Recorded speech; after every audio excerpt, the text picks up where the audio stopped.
Assalamualaikum warahmatullahi wabarakatuh. Waalaikumsalam.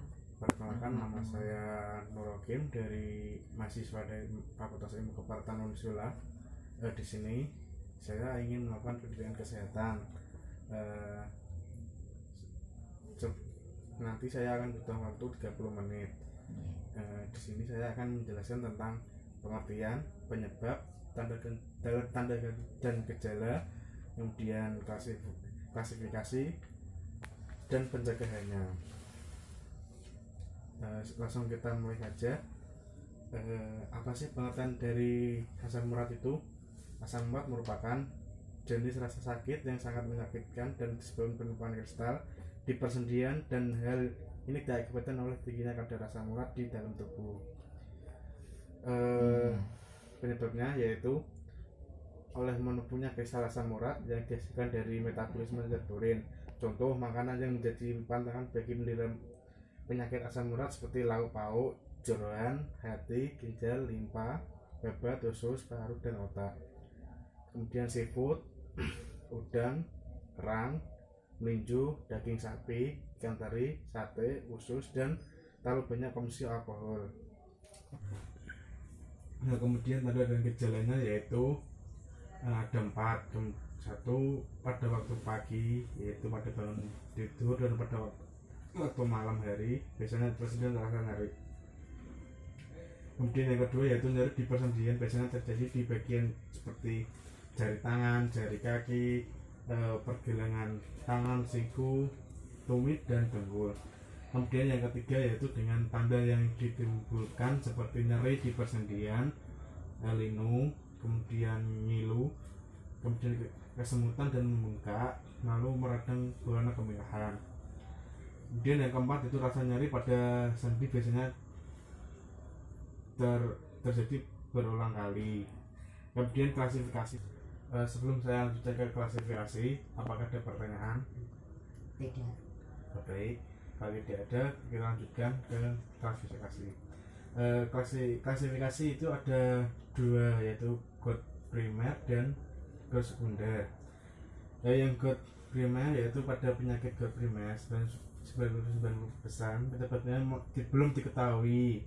Itu juga berkaitan dengan kombinasi faktor genetik dan faktor hormonal yang menyebabkan gangguan metabolisme yang dapat mengakibatkan meningkatnya produk asam urat, atau bisa juga diakibatkan karena berkurangnya pengurahan asam urat dalam tubuh. Yang kedua yaitu GOT sekunder. GOT sekunder ada sebabnya antara karena meningkatnya produksi asam karena nutrisi, yaitu mengonsumsi makan dan kadar purin yang tinggi. Kemudian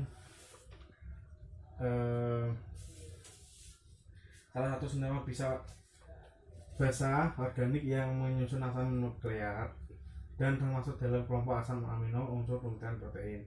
Lalu kemudian kita ke pencegahannya yaitu dengan ada 6 pencegahan, yaitu 1, makanan yang harus dihindari bagi penderita penyakit asam urat seperti lauk pauk, jeroan, terus kemudian seperti hati, ginjal, limpa, babat, usus, kemudian paru, dan otak.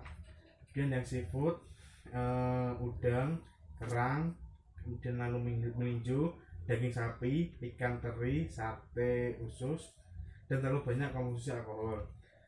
Kemudian yang kedua yaitu minum banyak air, paling tidak 8 gelas atau 2 liter air putih sehari. Kemudian yang ketiga itu rajin olahraga, jalan kaki. Kemudian yang keempat yaitu jangan segan untuk periksa ke tempat pelayanan kesehatan.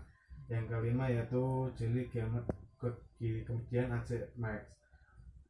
Lalu pelantak medisnya yaitu memberikan obat yang dapat menurunkan asam urat sesuai dengan resep dokter.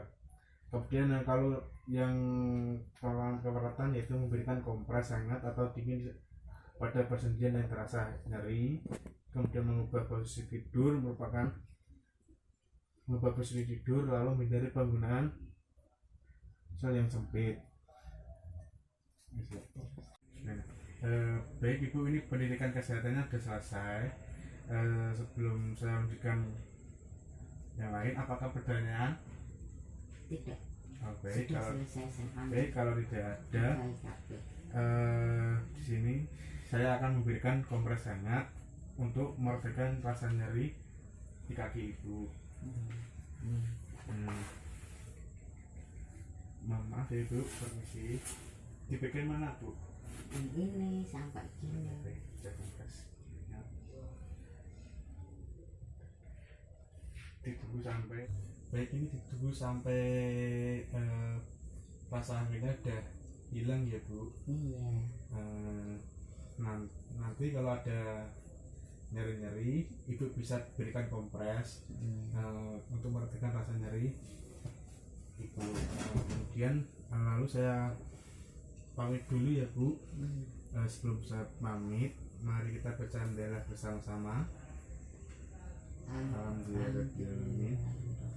Nanti kalau merasa nyeri lagi ibu bisa melakukan dengan sendiri.